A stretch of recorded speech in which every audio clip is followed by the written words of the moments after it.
ఒక్కసారి కొమ్మూరి గోల్డ్ కి కాల్ చేయండి. తాకట్లో ఉన్న మీ బంగారాన్ని విడిపించి మార్కెట్ ప్రైస్ కి వాళ్ళు కొనుక్కుని మిగతా డబ్బులు మీకు ఇచ్చేస్తారు. லேடிஸ் எல்லாருக்கும் என்ன நன்றி. எல்லாரும் நல்லா இருக்கீங்களா?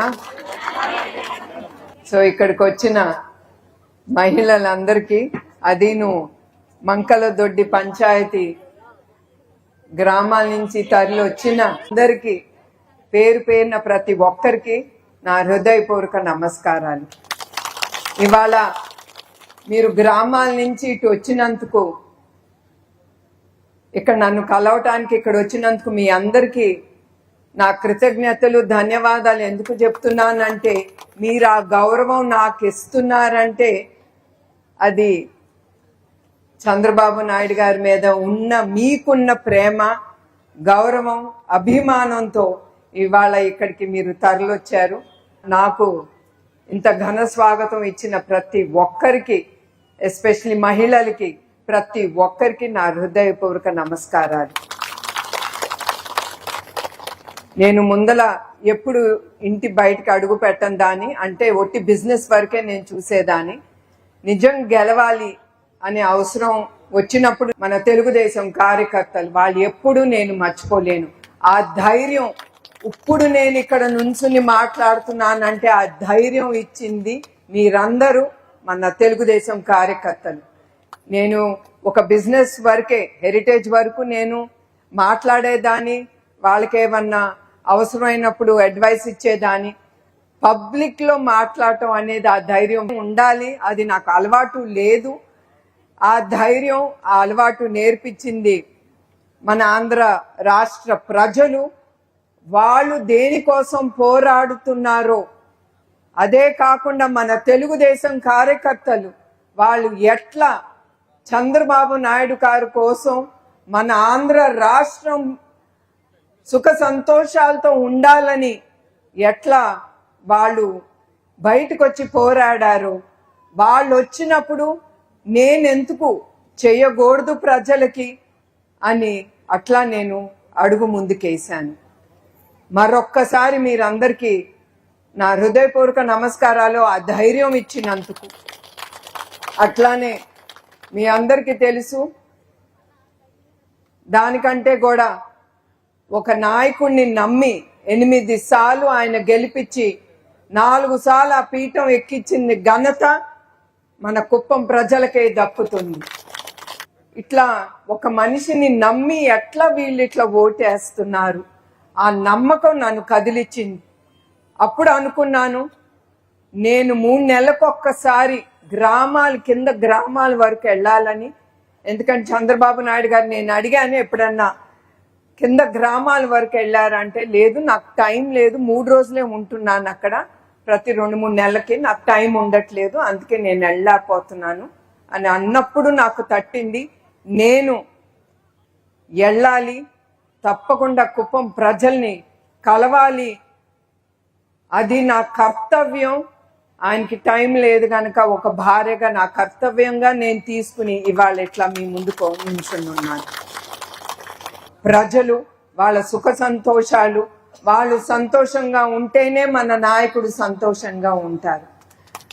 లోకేష్ కానీ చంద్రబాబు నాయుడు గారు కానీ వాళ్ళు ముందుకు వెళ్ళగలుగుతున్నారంటే అది నా వంతు ఉండొచ్చు, బ్రహ్మణి వంతు కూడా ఉంటుంది. మేము ఆ త్యాగాలు చేస్తే, మేము అంటే అది మీరు కూడా మహిళలు కూడా త్యాగాలు చేస్తేనే మీ ఇంట్లో సుఖ సంతోషాలు ఉంటాయి, మీ భర్త కూడా బయటకెళ్ళి సంతోషంగా పనిచేయగలడు. అది మీకు గుర్తు చేస్తున్నాను. చంద్రబాబు నాయుడు గారు కుప్పం నియోజకవర్గం నుంచి ఆయన ముఖ్యమంత్రి అయిన తర్వాత ఏమి తీసుకురావాలనేది ఆయన ఆలోచించి, అట్లానే చాలా ఇండస్ట్రీస్ ని ఆయన ముందుకి తీసుకెళ్తున్నారు. దాంట్లో 17 పరిశ్రమలు కుప్పానికి ఇప్పటికి వచ్చాయి. దీని ద్వారా 7,121 కోట్ల రూపాయలు పెట్టుబడి మన కుప్పానికి ఆయన తీసుకొచ్చారు. దీని ద్వారా 50 లక్షల ఉద్యోగాలు, పైగా ప్రత్యేక పరోక్ష ఉద్యోగాలు అవకాశాలు ఉంటాయి. అది మన బిడ్డలకి లబ్ధి పొందుతాము.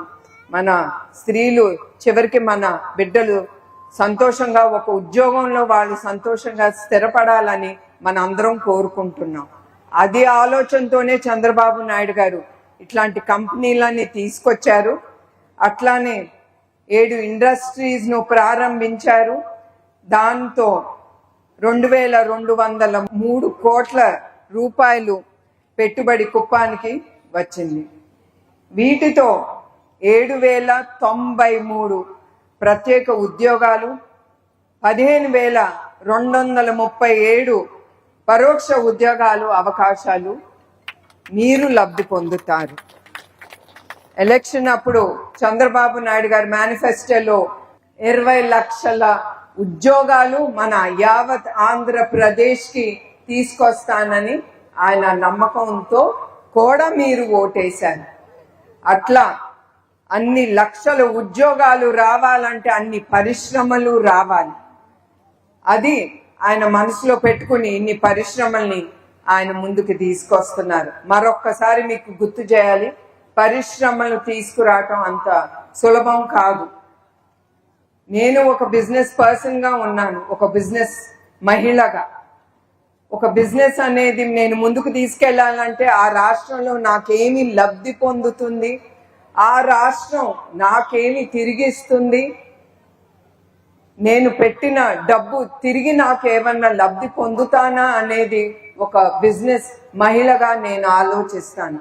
అట్లానే మన 5 ఏళ్ల క్రితం మనం చూసాము ఎట్లా మన రాష్ట్రం ముక్కల కింద ప్రజలు నాయకులు ఎట్లా బాధ్యతలు అయ్యారో పోయిన ప్రభుత్వం వలన. మళ్ళీ ఇంత పెట్టుబడులు మన యావత్ ఆంధ్రప్రదేశ్కి వస్తానంటే ఒక్క మనిషిని నమ్మి వాళ్ళందరూ ఇన్ని పెట్టుబడులు ముందుకు వస్తున్నాయి. అది మీరు గుర్తుంచుకోవాలి. అఫ్ కోర్స్ మీరందరూ గుర్తుంచుకున్నారు గనక, ఆ మనిషి మీద మీకు ఆ నమ్మకం ఉంది గనక 8 సార్లు ఆయన్ని గెలిపించారు. మరొక్కసారి దానికి నా కృతజ్ఞతలు. అట్లానే అడిడాస్ కంపెనీ, అది యావత్ ప్రపంచంలో ప్రముఖమైన కంపెనీ. ఆ కంపెనీ కూడా మన కుప్పంలో 1720 కోట్లు పెట్టుబడి పెట్టి దీని ద్వారా కూడా చాలా మంది ఉద్యోగాలు లబ్ధి పొందుతాయి. అదే కాదు, మన మహిళలు కోసం ఎలిప్ అనే సంస్థ ముందుకు వస్తుంది. చాలా మంది మహిళలు దాంట్లో వాళ్ళు అడుగు పెడుతున్నారు. మీరందరూ కూడా ఇక్కడ ఉండే వాళ్ళు మీరు ఇంటికి పరిమితం కాకూడదు. మీరు కూడా ఏదో ఒక పని అనేది మీ మనసులో ఉండాలి. అందుకే మీరందరూ కూడా ఈ ఎలిప్ సంస్థకి వెళ్ళి ఎక్కడ మీకు మహిళలు దేంట్లో మీకు ఆ ఇంట్రెస్ట్ ఉందో అది మీరు చూసి ఎలిప్ ఏమి ఇస్తాంది మనకి మహిళల కోసం అనేది చూసి మీరు దాంట్లో ట్రైనింగ్ అయ్యి మీరు ముందుకెళ్లాలని కోరుతున్నాను. ఎందుకంటే యునైటెడ్ ఆంధ్రప్రదేశ్ అప్పుడు ఎలిప్ సంస్థ చంద్రబాబు నాయుడు గారు 30 ఏళ్ల క్రితం ఆయన మొదలు పెట్టింది. ఇప్పుడు కొత్తగా కుప్పంలో ఒకటే కాదు, అప్పుడు హైదరాబాదులో ఉమ్మడి ఆంధ్రప్రదేశ్ లో ఆయన ముఖ్యమంత్రిగా ఉన్నప్పుడు ఎలిప్ సంస్థ మహిళల కోసం ఆయన ముందుకు తీసుకెళ్లారు. అట్లా నేను ప్రతి ఒక్క మహిళని నేను కోరేది ఒకటే, మీరందరూ దీంట్లో ఏది మీకు ఇష్టమో అది ట్రైనింగ్ అవ్వాలి. నా కళ్ళతో కూడా నేను చూశాను, మామూలు వేల రూపాయలతో లబ్ధి పొందిన వాళ్ళు ఇప్పుడు కోట్ల రూపాయలు వాళ్ళకి తిరిగి వాళ్ళు సంపాదించుకోగలుగుతున్నారు. అది కూడా మహిళలు.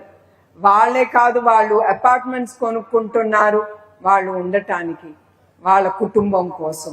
మీరు సంతోషంగా ఉంటేనే, ఒక స్త్రీ సంతోషంగా ఉంటేనే 10 మందికిను అది కుటుంబానికి తను సంతోషం ఇవ్వగలదు. 106 మంది యువకులు శిక్షణ అందిస్తున్నారు, 8 జాబ్ మేళాలు నిర్వహిస్తున్నారు. అట్లానే ఉమెన్ ఎంపవర్మెంట్, ఇప్పుడే మీతో మాట్లాడాను మహిళా శక్తి గురించి. మీకు ఆ శక్తి ఇవ్వటానికి మహిళా ఎంపవర్మెంట్ అంటే దాని ద్వారా మీరు ట్రైనింగ్ అవ్వచ్చు. గవర్నమెంట్ ఏది ఇస్తాందో ఆ డబ్బు ద్వారా మీరు మీ కుటుంబాన్ని ఖర్చు పెట్టుకోకూడదు. అది రేపటికి మీ భవిష్యత్తు కోసం, మహిళలు మీ భవిష్యత్తు కోసం మీరు ఆ డబ్బు అనేది ఖర్చు పెట్టుకోండి. 10 రూపాయలు వస్తే మన మహిళలు ఒకటే ఆలోచిస్తాం, ముందల మన పిల్లలకి ఏమి ఇద్దాం, తర్వాత మన భర్తలకి ఏమి ఇవ్వాలి. అది కాదు, ముందల ఆ ప్రభుత్వం ఏది మీకు ఇస్తాందో అది మీకోసం ఖర్చు పెట్టుకోండి. మీరు కష్టపడండి, కష్టపడితేనే అదే మనకి చివరికి మిగులుతుంది. యావత్ ఆంధ్రప్రదేశ్ కూడా అట్లానే ఉండాలని ఆయన రోడ్లకి స్ట్రీట్ లైట్స్ కానీ, రోడ్లు కానీ, తర్వాత అట్లానే పొల్యూషన్ తక్కువగా ఉండాలని ఈ ఆటోలు కానీ, ఎన్టీఆర్ స్పోర్ట్స్ కాంప్లెక్స్, హంద్రీ నివా, ఇది మన అన్నదాతలకి, ప్రజలకి, మన కుప్పం ప్రజలకి, అది మనం అందరం చంద్రబాబు నాయుడు గారికి కృతజ్ఞత చెప్పుకోవాలి. ఎందుకంటే ఆయన కృష్ణా జలాన్ని శ్రీశైలం నుంచి మన కుప్పానికి తీసుకొచ్చారు. అది ఆయనలో ఉండే గొప్పతనం, ఆయన ఆలోచనలో ఉండే గొప్పతనం. అది అక్కడే ఆగిపోదు, కుప్పంతోనే. ఆయన ఆల్రెడీ రాయలసీమ, చిత్తూరు ఎక్కడ అవసరమో అక్కడ పైప్ లైన్ వేసి ప్రజలు అందరికీ అందుబాటులో ఉండాలని ఆయన చేస్తున్నారు. అట్లానే మన పంచాయతీకి ములకపల్లి నుండి అత్తూరు, కోటాలు వరకు బీటీ రోడ్ 20 లక్షలు ఖర్చు పెట్టి ఆయన వేశారు. చిన్న గొప్పనపల్లి నుండి కృష్ణమూర్తి ఇంటి వరకు ఎంపీపీ స్కూల్ మీదుగా 7.5 లక్షలు రూపాయలు బీటీ రోడ్లు వేశారు. మునిలక్ష్మి ఇంటి నుంచి జ్యోతి అనే మహిళ ఇంటి వరకు 7.5 లక్షల రూపాయలు ఖర్చు పెట్టి సీసీ రోడ్డు నిర్మించారు. బీటీ రోడ్ నుంచి నరసింహపురం వరకు 20 లక్షల రూపాయలు ఖర్చు పెట్టి బీటీ రోడ్లు వేశారు. అట్లానే కుప్పం ఇంజనీరింగ్ కాలేజ్ నుండి బసననాడు వరకు 1,20 లక్షల రూపాయలుతో బీటీ రోడ్డు వేశారు. అట్లానే పచ్చూరు బీటీ రోడ్ నుంచి బాసనాడు వరకు 1,30 లక్షల రూపాయలు బీటీ రోడ్డు వేశారు. పెద్ద గొప్పనపల్లి గ్రామం నుంచి గిరిజనేపల్లి వరకు 1,80 లక్షల రూపాయలతో బీటీ రోడ్డు వేశారు. రోడ్లే కాదు, ఆయన చాలా ఆలోచించి మీ అందరికీ అన్ని అందిస్తున్నారని, మీరు లబ్ధి పొందుతున్నారని నేను కోరుకుంటున్నాను. ప్రతి ఇంట్లో ఇదే కాదు, డ్రైనేజ్ కానీ, కొళాయి కానీ ఆయన తప్పకుండా ఆయనది మీకు ఇస్తానని హామీ ఇచ్చారో తప్పకుండా చంద్రబాబు నాయుడు గారు ఆ హామీలన్నీ ముందుకు తీసుకెళ్తారు. ఆ హామీని, ఆ మనిషి మీద నమ్మకం ఉంది కనుక యావత్ ఆంధ్రప్రదేశ్ ఎప్పుడు రాని మహిళలు మనందరం బయటకు వచ్చి ఒక నాయకుడి కోసం పోరాడాము. అది ఎప్పుడు మనం మర్చిపోకూడదు. అదే కాదు, మా కుటుంబం కూడా ఎప్పుడు యావత్ ఆంధ్రప్రదేశ్ కానీ, తెలంగాణలో ఉండే మన తెలుగు వారు కానీ అందరూ బయటకు వచ్చి మన నాయకుడి కోసం పోరాడారు. అవన్నీ మనం మర్చిపోలేని పరిస్థితులు. అట్లానే ఇంక అల్లారుకు ఎన్న నండ్రి. ఇక్కడికి వచ్చిన ప్రతి ఒక్క మహిళకు, ప్రతి ఒక్క తెలుగుదేశం కార్యకర్తలకి అందరికీ నా హృదయపూర్వక నమస్కారాలు, ధన్యవాదాలు. జై తెలుగుదేశం, జై కుప్పం.